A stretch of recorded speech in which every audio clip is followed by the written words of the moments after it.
چودھری محمد علی کا سب سے بڑا کارنامہ پاکستان کے پہلے آئین کی تشکیل ہے۔ انہوں نے وزارت عظمیٰ کا منصب سنبھالنے کے محض 5 ماہ بعد نئے آئین کا مسودہ شائع کر دیا۔ 23 مارچ 1955 کو پہلے آئین پاکستان کی منظوری دے دی گئی اور اس دن کو یوم جمہوریہ کا نام دیا گیا، جبکہ 2 سال بعد مارشل لاء کے دوران 23 مارچ کو یوم جمہوریہ کی بجائے یوم پاکستان کا نام دیا گیا۔ چودھری محمد علی کی کفایت شاری اور ایمانداری کا یہ عالم تھا کہ وزارت عظمیٰ کے منصب سے فراغت کے بعد جب انہیں علاج معالجے کی غرض سے بیرون ملک جانا پڑا تو صدر سکندر مرزا نے انہیں سرکاری خرچ پر علاج کی آفر کی، جو انہوں نے یہ کہہ کر ٹھکرا دی کہ میں سرکاری خزانے پر بوجھ نہیں بننا چاہتا، اور بہت اصرار پر 20,000 کا قرض لینے پر آمادہ ہوئے اور بعد میں یہ رقم بھی قومی خزانے میں واپس جمع کروا دی۔ حسین شہید سہروردی۔ حسین شہید سہروردی، جنہیں ملک دشمن اور غدار قرار دیا جا چکا تھا، ضرورت پڑنے پر انہیں وزارت قانون کا قلمدان سونپ دیا گیا۔ محمد علی بوگرا کی کیبنٹ میں حسین شہید سہروردی کو شامل کرنے کا کڑوا گھونٹ اس لیے بھرنا پڑا کیونکہ خواجہ ناظم الدین کی برطرفی اور مولوی اے کے فضل حق کو غدار قرار دیے جانے کے بعد مشرقی پاکستان میں کوئی ایسا نمایاں لیڈر نہ تھا جو پاکستان کے لیے اپنی خدمات پیش کر سکتا۔ گورنر جنرل ملک غلام محمد نے دھمکی دی کہ اگر حسین شہید سہروردی نے وزارت قبول نہ کی تو وہ اقتدار commander in chief general Ayub Khan کو منتقل کر دیں گے۔ یوں فوجی مداخلت کا راستہ روکنے کے لیے حسین شہید سہروردی نے وزارت قبول کی۔ انہوں نے وزارت عظمیٰ سے اس وقت استعفیٰ دے دیا جب انہیں جنرل ایوب خان کی مدت ملازمت میں توسیع اور مشتاق احمد گرمانی کو مغربی پاکستان کے گورنر کے طور پر ہٹانے کے لیے زور دیا گیا۔ ابراہیم اسماعیل چندریگر۔ حسین شہید سہروردی کے مستعفی ہونے کے بعد ابراہیم اسماعیل چندریگر وزیر اعظم بنے، جنہیں آئی چندریگر بھی کہا جاتا ہے۔ وہ محض 54 دن کے لیے وزیر اعظم رہے۔ اس کی وجہ یہ تھی کہ چندریگر مسلمانوں اور اقلیتوں کے لیے جداگانہ طریقہ انتخاب چاہتے تھے، مگر باقی جماعتیں مخلوط طرز انتخاب کی حامی تھیں۔ اس معاملے پر اختلاف اتنا بڑا کہ 16 دسمبر 1957 کو آئی چندریگر کو مستعفی ہو کر گھر جانا پڑا۔ ملک فیروز خان نون۔ چندریگر کے مستعفی ہونے کے بعد سرگودا کے علاقے نورپور نون کے جاگیردار ملک فیروز خان نون کے سر پر پاکستان کی وزارت عظمیٰ کا تاج سجایا گیا۔ فیروز خان نون قیام پاکستان کے بعد مشرقی پاکستان کے گورنر، وزیر اعلیٰ پنجاب اور پھر وزیر خارجہ کے طور پر خدمات سر انجام دے چکے تھے۔ انہوں نے وزیر اعظم بنتے ہی جنرل ایوب خان کی مدت ملازمت میں 2 سال کی توسیع کر دی، اور ان کے اس فیصلے نے تاریخ کا دارہ بدل کر رکھ دیا، کیونکہ یہ 2 سال مکمل ہونے سے پہلے ہی جنرل ایوب خان نے مارشل لاء لگا دیا اور نہ صرف فیروز خان نون کی چھٹی کروا دی بلکہ صدر سکندر مرزا کو بھی گھر بھیج دیا۔ محمد نور الامین۔ جب بھارتی فوج مشرقی پاکستان میں داخل ہو چکی تھی اور جنرل امیر عبداللہ خان نیازی نے سرنڈر کر دیا تو اس سے چند روز قبل جنرل یحییٰ خان نے بنگالی رہنما نور الامین کو وزیر اعظم بنا دیا اور ذوالفقار علی بھٹو کو نائب وزیر اعظم مقرر کر دیا۔ جب پاکستان ٹوٹ گیا تو نور الامین کی 13 روزہ وزارت عظمیٰ کے دن بھی تمام ہوئے۔ ذوالفقار علی بھٹو۔ پاکستان کی سیاست میں ذوالفقار علی بھٹو کا بہت اہم کردار رہا ہے۔ انہوں نے بہت سی وزارتوں کا قلمدان سنبھالا اور 1963 سے 1966 تک پاکستان کے وزیر خارجہ بھی رہے۔ ذوالفقار علی بھٹو 1971 سے 1973 تک پاکستان کے چوتھے صدر کی حیثیت سے کام کرتے رہے اور بعد ازاں 14 اگست 1973 کو پاکستان کے موجودہ آئین کی منظوری کے بعد پاکستان کے 9ویں وزیر اعظم بنے۔ ذوالفقار علی بھٹو نے ہی باضابطہ طور پر پاکستان کا ایٹامک نیوکلیئر پروگرام شروع کیا، اور وہی تھے جنہوں نے ڈاکٹر عبدالقدیر خان کو نیدرلینڈ سے پاکستان آنے کی دعوت دی اور کوہٹا ریسرچ لیبارٹریز میں خفیہ طور پر ایٹمی پروگرام شروع کروایا۔ 5 جولائی 1977 کو جنرل ضیاء الحق نے مارشل لاء لگا دیا اور ذوالفقار علی بھٹو کو وزیر اعظم کے عہدے سے ہٹا دیا۔ بعد ازاں 4 اپریل 1979 کو انہیں سینٹرل جیل راولپنڈی میں پھانسی دے دی گئی۔ محمد خان جنیجو۔ محمد خان جنیجو نے سانگڑ کے میئر کے طور پر اپنے سیاسی سفر کا آغاز کیا۔ 1963 سے 1969 تک جنرل ایوب خان کے دور میں ریلوے، صحت اور کمیونیکیشن کے وزیر رہے، جبکہ ضیاء الحق کی کابینہ میں بھی 2 سال تک بطور وزیر ریلوے کام کیا۔ محمد خان جنیجو نے 23 مارچ 1985 کو وزیر اعظم کے عہدے کا حلف اٹھایا اور 29 مئی 1988 کو اس وقت تک پاکستان کے وزیر اعظم رہے جب جنرل ضیاء الحق نے آئین کے آرٹیکل 58(2)(b) کے تحت ان کی حکومت کو برطرف کر دیا۔ اس برطرفی کے کچھ عرصہ بعد ہی جنرل ضیاء الحق طیارہ حادثہ میں ہلاک ہو گئے۔ بے نظیر بھٹو۔ ذوالفقار علی بھٹو کی پھانسی کے بعد بے نظیر لندن چلی گئی اور 10 اپریل 1986 کو جب واپس آئیں تو لاہور ایئرپورٹ پر جیلوں کا سیلاب امڑ آیا، اور یہی سیلاب جنرل ضیاء الحق کی طیارہ حادثہ میں ہلاکت کے بعد ہونے والے عام انتخابات میں بے نظیر بھٹو کو تمام تر مخالفت کے باوجود وزارت عظمیٰ کے منصب تک لے گیا۔ بے نظیر بھٹو کا راستہ روکنے کے لیے 9 سیاسی جماعتوں کو ملا کر اسلامی جمہوری اتحاد یعنی IJI بنایا گیا، جس کے روح رواں میاں محمد نواز شریف تھے، لیکن تمام تر کوششیں بے سود رہیں اور ذوالفقار علی بھٹو کی بیٹی بے نظیر بھٹو 2 دسمبر 1988 کو اسلامی دنیا کی پہلی خاتون وزیر اعظم بن گئی۔ صدر غلام اسحاق خان نے ایک بار پھر سے آئین کے آرٹیکل 58(2)(b) کا استعمال کرتے ہوئے محض 2 سال بعد 6 اگست 1990 کو کرپشن اور بدعنوانی کے الزامات لگا کر بے نظیر بھٹو کی اسمبلی تحلیل کر دی۔ غلام مصطفیٰ خان جتوئی۔ صدر غلام اسحاق خان نے بے نظیر بھٹو کی حکومت ختم کرنے کے بعد غلام مصطفیٰ خان جتوئی کو نگران وزیر اعظم بنا دیا اور عام انتخابات کا اعلان کر دیا۔ غلام مصطفیٰ جتوئی نے بہت ہاتھ پاؤں مارے کہ وہ نگران سے مستقل وزیر اعظم بن سکیں، مگر تمام تر کوششیں بے سود رہیں اور میاں محمد نواز شریف وزیر اعظم بنے۔ میاں محمد نواز شریف۔ 1990 کے عام انتخابات کے بعد پہلے مسلم لیگ اور پھر IJI نے بھی میاں محمد نواز شریف کو وزیر اعظم نامزد کیا تو 6 نومبر 1990 کو انہوں نے پاکستان کے 14ویں وزیر اعظم کی حیثیت سے حلف اٹھا لیا۔ اس دوران امریکہ کی طرف سے ایٹمی پروگرام کے حوالے سے دباؤ بڑھتا جا رہا اور پاکستان پر معاشی اور اقتصادی پابندیاں لگائی جانے لگیں، مگر نواز شریف نے کسی قسم کا دباؤ قبول نہ کرتے ہوئے ایٹمی پروگرام پر سمجھوتے کے عوض امداد وصول کرنے سے انکار کر دیا۔ پاکستان کی خارجہ پالیسی سے متعلق آرمی چیف مرزا اسلم بیگ اور وزیر اعظم نواز شریف میں اختلافات ہوئے تو صدر کی مشاورت سے قبل از وقت ہی اگلے آرمی چیف کا اعلان کر دیا گیا، مگر حالات بہتر ہونے کی بجائے بگڑتے چلیں گے اور صدر غلام اسحاق خان اور نواز شریف کے تعلقات میں دراڑ آنے لگی۔ 18 اپریل 1993 کو صدر غلام اسحاق خان نے ایک بار پھر سے 58(2)(b) کا استعمال کرتے ہوئے نواز حکومت کو برطرف کر دیا اور میر بلخ شیر مزاری کو نگران وزیر اعظم بنا دیا۔ نواز شریف نے صدارتی حکم نامے کو عدالت میں چیلنج کر دیا، جس کے نتیجے میں 26 مئی کو سپریم کورٹ نے صدارتی حکم نامے کو کالعدم قرار دیتے ہوئے نواز شریف کی حکومت بحال کر دی، مگر حالات اس قدر کشیدہ ہو چکے تھے کہ صدر اور وزیر اعظم ایک دوسرے سے استعفوں کا مطالبہ کرنے لگے۔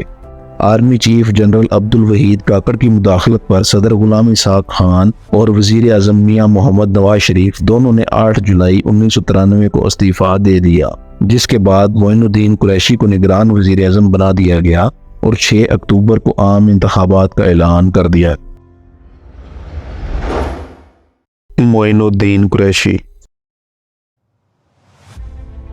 معین الدین قریشی IMF کے وائس پریزیڈنٹ رہے اور جب انہیں نگران وزیر اعظم بنانے کا فیصلہ کیا گیا تو وہ سنگاپور میں تھے۔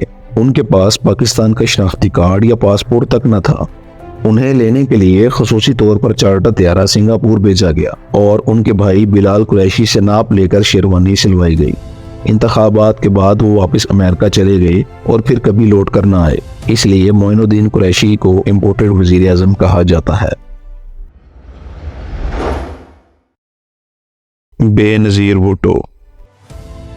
اکتوبر 1993 میں ہونے والے انتخابات میں میاں محمد نواز شریف نے IJI کی بجائے پاکستان مسلم لیگ نون کے پلیٹ فارم سے الیکشن لڑا اور جب الیکشن کا رزلٹ آیا تو ووٹوں کے اعتبار سے تو مسلم لیگ نون آگے تھی، مگر قومی اسمبلی کی نشستوں کے اعتبار سے پاکستان پیپلز پارٹی آگے تھی۔ یوں بے نظیر بھٹو دوسری مرتبہ وزارت عظمیٰ کے منصب پر براجمان ہوئیں اور ساتھ ہی ان کے قابل اعتماد ساتھی فاروق احمد خان لغاری صدر منتخب ہوئے۔ بے نظیر بھٹو دوسری مرتبہ وزیر اعظم منتخب ہوئیں تو اس بار وہ پہلے کی نسبت بہت مضبوط وزیر اعظم ثابت ہو رہی تھیں، مگر اس بار ان پر تنقید اپوزیشن کی بجائے گھر سے بھی کی جا رہی تھی، جس میں ان کی والدہ نصرت بھٹو اور بھائی مرتضی بھٹو شامل تھے۔ 20 ستمبر 1996 کو بے نظیر بھٹو کے بھائی مرتضی بھٹو کو کراچی کے علاقے کلفٹن میں ایک پولیس مقابلے کے دوران قتل کر دیا۔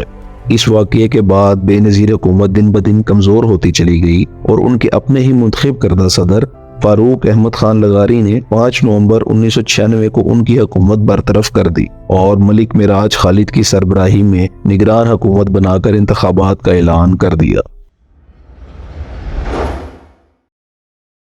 ملک معراج خالد ملک معراج خالد پیپلز پارٹی کے بانیوں اور ذوالفقار علی بھٹو کے پسندیدہ لوگوں میں سے تھے۔ وہ اس سے پہلے پنجاب کی وزارت اعلیٰ، خوراک، صحت اور قانون کی وزارتوں کے قلمدان کے علاوہ قومی اسمبلی کے اسپیکر کا عہدہ بھی سنبھال چکے تھے۔ میاں محمد نواز شریف فروری 1997 کے انتخابات میں نواز شریف کو ہیوی مینڈیٹ ملا اور انہوں نے چاروں صوبوں خصوصاً پنجاب میں جھاڑو پھیرتے ہوئے تمام پارٹیز کا صفایا کر دیا۔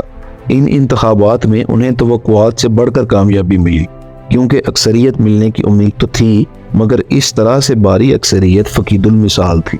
نواز شریف نے 17 فروری 1997 کو دوسری بار بطور وزیر اعظم حلف اٹھایا اور ان کے بھائی شہباز شریف پنجاب کے وزیر اعلیٰ بنے۔ اس بار نواز شریف نے 58(2)B کی تلوار کو نیام میں ڈالنے کا فیصلہ کیا، جو اس سے پہلے کئی وزراء اعظم کا گلا کاٹ چکی تھی۔ یوں آئین میں 13ویں اور 14ویں ترمیم کے بل منظور کر لیے، جس کے نتیجے میں 58(2)B کی شک کا خاتمہ کر دیا گیا۔ نواز شریف کے اس دور حکومت کے دوران ہی پاکستان نے تمام تر مخالفت اور پابندیوں کے خدشے کے باوجود 28 مئی 1998 کو ایٹمی دھماکے کیے۔ اگلے سال ہی جب کارگل کی جنگ کے دوران پاکستان کو پسپائی ہونے لگی تو نواز شریف نے جنگ بندی کے لیے رضامندی ظاہر کرتے ہوئے امریکن صدر بل کلنٹن سے مدد مانگی، تو اس معاملے پر وزیر اعظم نواز شریف اور army chief general Pervez Musharraf کے درمیان قدورتیں بڑھنے لگیں، جس کے نتیجے میں 12 اکتوبر 1999 کو نواز شریف نے جنرل پرویز مشرف کو ان کے عہدے سے ہٹانے کے احکامات جاری کر دیے، مگر جنرل پرویز مشرف پہلے سے تیار تھے۔ انہوں نے مارشل لا لگا دیا اور اسمبلیاں اور آئین معطل کرتے ہوئے نواز حکومت کو برطرف کر دیا۔ نواز شریف پر ہائی جیکنگ کا مقدمہ چلایا گیا اور انہیں سعودیہ عرب جلا وطن کر دیا گیا۔ میر ظفر اللہ خان جمالی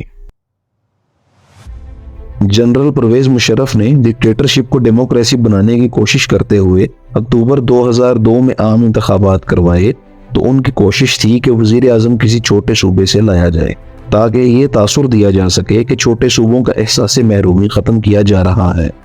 وزارت عظمیٰ کا قرہ بلوچستان کے ضلع نصیر آباد کے گاؤں رجحان جمالی سے تعلق رکھنے والے میر ظفر اللہ خان جمالی کے نام نکلا اور 22 نومبر 2002 کو میر ظفر اللہ خان جمالی پاکستان کے 20ویں وزیر اعظم منتخب ہو گئے، لیکن جلد ہی صدر مشرف ان سے بھی اکتا گئے۔ پرویز مشرف کی میر ظفر اللہ خان جمالی سے ناراضی کی وجوہات میں جمالی صاحب کو دورہ امریکہ میں ملنے والے پروٹوکول کے علاوہ ان کا پرویز مشرف کے آرمی چیف کا عہدہ چھوڑنے کا حامی ہونا بھی شامل ہے۔ مزید یہ کہ پرویز مشرف ڈاکٹر عبدالقدیر خان کو امریکہ کے حوالے کرنا چاہتے تھے، مگر ظفر اللہ جمالی ان کے ان ارادوں کی راہ میں رکاوٹ بن گئے۔ ان وجوہات کی بنا پر جنرل پرویز مشرف نے انہیں عہدے سے ہٹانے کا فیصلہ کیا، تو وہ خود ہی 26 جون 2004 کو وزارت عظمیٰ کے عہدے سے مستعفی ہو گئے۔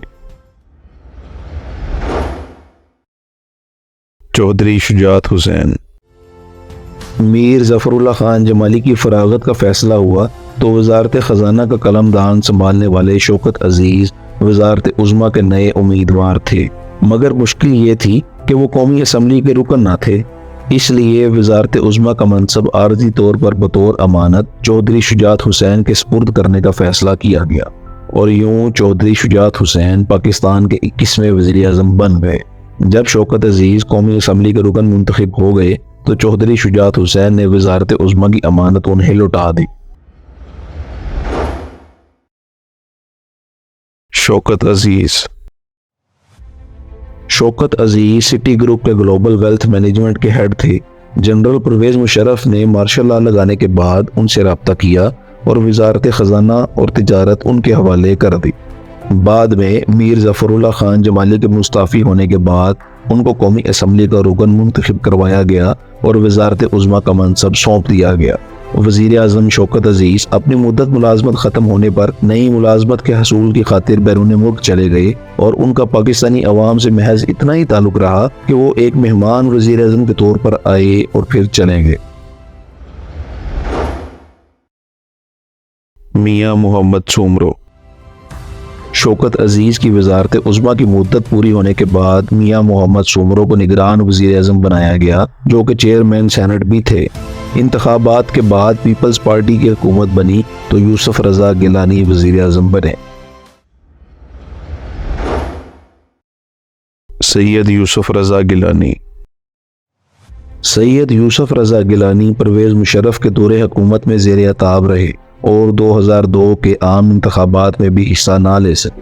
2008 کے انتخابات میں پیپلز پارٹی نے میدان مار لیا اور قومی اسمبلی میں اکثریتی جماعت کے طور پر سامنے آئی۔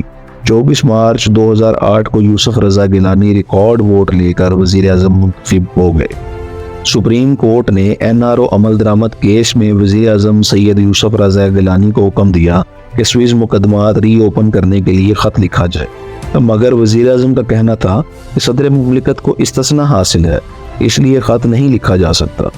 سپریم کورٹ نے خط نہ لکھنے پر وزیر اعظم یوسف رضا گیلانی کو 16 جنوری 2012 کو توہین عدالت کا نوٹس جاری کرتے ہوئے طلب کر لیا۔ عدالت میں انہوں نے پھر سے وہی موقف دہرایا، مگر سپریم کورٹ نے یہ موقف مسترد کرتے ہوئے 26 اپریل 2012 کو توہین عدالت کا مرتکب پاتے ہوئے عدالت برخاست ہونے تک یوسف رضا گیلانی کو قید کی سزا سنا دی، جو 6 سیکنڈز پر محیط تھی۔ یوسف رضا گیلانی عدالتی فیصلے کے بعد ایک بار پھر بطور وزیر اعظم کام کرنے لگے، مگر اپوزیشن کا مطالبہ تھا کہ توہین عدالت کا مرتکب ہونے پر وہ اس عہدے کے اہل نہیں رہے، اور اس مطالبے پر سپریم کورٹ نے 19 جون 2012 کو یوسف رضا گیلانی کو 26 اپریل 2012 سے 5 سال کے لیے نااہل قرار دے دیا۔ راجہ پرویز اشرف یوسف رضا گیلانی کی رخصتی کے بعد پیپلز پارٹی کی جانب سے مخدوم شہاب الدین کو وزارت عظمیٰ کے لیے نامزد کیا گیا، مگر اگلے ہی روز اینٹی نارکوٹکس فورس نے ایفیڈرین کیس میں ان کے وارنٹ گرفتاری جاری کروا لی اور ان کی بجائے راجہ پرویز اشرف 22 جون 2012 کو حادثاتی طور پر اسلامی جمہوریہ پاکستان کے وزیر اعظم منتخب ہو گئے۔ 24 مارچ 2013 کو اسمبلیوں کی مدت پوری ہوئی تو راجہ پرویز اشرف کا مختصر دور حکومت بھی تمام ہوا۔ میر ہزار خان کھوسو مارچ 2013 میں پیپلز پارٹی کی حکومت کی مدت پوری ہوئی تو میر ہزار خان کھوسو کو نگران وزیر اعظم بنا دیا گیا اور مئی 2013 میں عام انتخابات کا اعلان کر دیا گیا۔ میاں محمد نواز شریف 11 مئی 2013 کو ہونے والے عام انتخابات میں پیپلز پارٹی کی ساکھ بہت کمزور تھی۔ یہ انتخابی دنگل مسلم لیگ نواز نے جیت لیا اور نواز شریف نے تیسری بار وزیر اعظم بن کر ریکارڈ قائم کر دیا اور وفاق اور پنجاب میں حکومت بنانے میں کامیاب ہو گئے۔ عمران خان کے انتخابات میں دھاندلی اور 4 حلقے کھولنے سے شروع ہونے والی بات جلد ہی بتنگڑ بن گئی اور پی ٹی آئی نے اسلام آباد کی طرف آزادی مارچ، جبکہ پاکستان عوامی تحریک نے انقلاب مارچ شروع کر دیا۔ اسی دوران جرنلسٹ عمر چیمہ نے پاناما اسکینڈل کی خبر بریک کی تو نواز شریف کی مشکلات میں مزید اضافہ ہو گئی اور آف شور کمپنیز کے حوالے سے تحقیقات اور نواز شریف سے استعفے کا مطالبہ ہونے لگا۔ عدالتی کمیشن بنا کر تحقیقات کی گئی اور 28 جولائی 2017 کو فیصلہ سنایا گیا کہ نواز شریف صادق اور امین نہیں رہے اور انہیں نااہل کر دیا گیا۔ اس کے ساتھ ہی ایون فیلڈ ریفرنس میں نواز شریف کو 10، مریم نواز کو 7 جبکہ کیپٹن صفدر کو 1 سال قید کی سزا سنائی اور انہیں اڈیالہ جیل منتقل کر دیا، جہاں سے انہیں ان کی فرمائش پر نومبر 2019 میں علاج کے لیے لندن بھیج دیا گیا۔ شاہد خاقان عباسی۔ جب سپریم کورٹ نے نواز شریف کو پاناما سکینڈل میں نااہل قرار دے دیا تو شاہد خاقان عباسی کو عبوری وزیر اعظم بنا کر شہباز شریف یا بیگم کلثوم نواز کو مستقل وزیر اعظم بنانے کا فیصلہ کیا گیا، مگر پھر 31 مئی 2018 میں اسمبلیاں تحلیل ہونے تک شاہد خاقان عباسی ہی وزیر اعظم رہے۔ جسٹس ناصر الملک۔ مسلم لیگ نون کی حکومت کی مدت پوری ہونے پر جسٹس ناصر الملک نگران وزیر اعظم بنے اور 25 جولائی 2018 کو عام انتخابات کا اعلان کر دیا۔ عمران احمد خان نیازی۔ پاکستان کو ورلڈ کپ جتوانے والے کپتان اور اپنی والدہ شوکت خانم کے نام سے پاکستان میں پہلا کینسر ہاسپٹل بنانے والے عمران احمد خان نیازی نے 25 اپریل 1996 کو پاکستان تحریک انصاف کے نام سے اپنی پارٹی بنائی تو شروعات میں انہیں کوئی خاطر خواہ کامیابی نہ مل سکی۔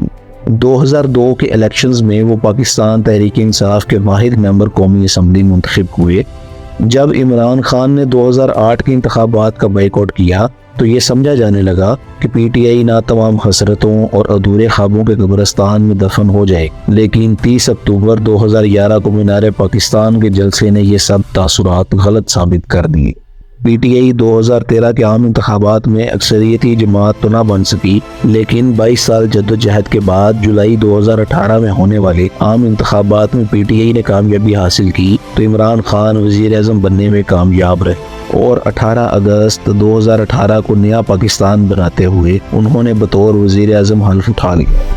پی ڈی ایم نے فروری 2022 میں عمران خان کے خلاف عدم اعتماد کی تحریک لانے کا اعلان کیا اور 8 مارچ کو نو کانفیڈنس موشن قومی اسمبلی میں جمع کروا دی گئی اور پی ٹی آئی کے 24 ایم این ایز نے غداری کرتے ہوئے اپوزیشن سے ہاتھ ملا کر سندھ ہاؤس میں ڈیرے ڈال لیے۔ ڈپٹی اسپیکر قاسم سوری نے 3 اپریل کو عدم اعتماد کی قرارداد ووٹنگ کروائے بغیر رولنگ کے ذریعے مسترد کر دی اور عمران خان کی سفارش پر صدر عارف علوی نے اسمبلیاں تحلیل کرنے کی سمری پر دستخط کر دیے۔ 7 اپریل 2022 کو سپریم کورٹ نے ڈپٹی اسپیکر کی رولنگ کا عدم قرار دیتے ہوئے قومی اسمبلی کو بحال کر کے 9 اپریل کو عدم اعتماد پر ووٹنگ کروانے کا حکم دیا، مگر جب رات گئے تک ووٹنگ نہ کروائی گئی تو آدھی رات کو عدالت کے تالے کھل گئے اور قومی اسمبلی کے اسپیکر اسد قیصر نے رات 11:30 بجے استعفیٰ دیتے ہوئے اجلاس کی صدارت سردار ایاز صادق کے حوالے کر دی تو وزیر اعظم عمران خان نے ووٹنگ ہونے سے پہلے ہی اپنی ڈائری اٹھائی اور وزیر اعظم ہاؤس چھوڑ کر بنی گالہ اپنی رہائش گاہ چلے گئے۔ میاں محمد شہباز شریف۔ 9 اور 10 اپریل کی درمیانی رات جب وزیر اعظم عمران خان کو تحریک عدم اعتماد کے ذریعے ان کے عہدے سے ہٹایا گیا تو 11 اپریل 2022 کو 3 بار وزیر اعظم رہنے والے نواز شریف کے چھوٹے بھائی میاں محمد شہباز شریف کو وزیر اعظم بنا دیا گیا اور رواں برس اگست 2023 میں اسمبلیوں کی مدت پوری ہونے پر وہ اس عہدے سے دستبردار ہوئے۔ انوار الحق کاکڑ۔ اگست 2023 میں جب اسمبلیوں کی مدت پوری ہوئی تو شہباز شریف کے بعد انوار الحق کاکڑ کو نگران وزیر اعظم بنا دیا گیا، جو 14 اگست 2023 سے اب تک اسلامی جمہوریہ پاکستان کے وزیر اعظم ہیں، جبکہ 8 فروری 2024 کو عام انتخابات کروانے کا اعلان ہو چکا ہے۔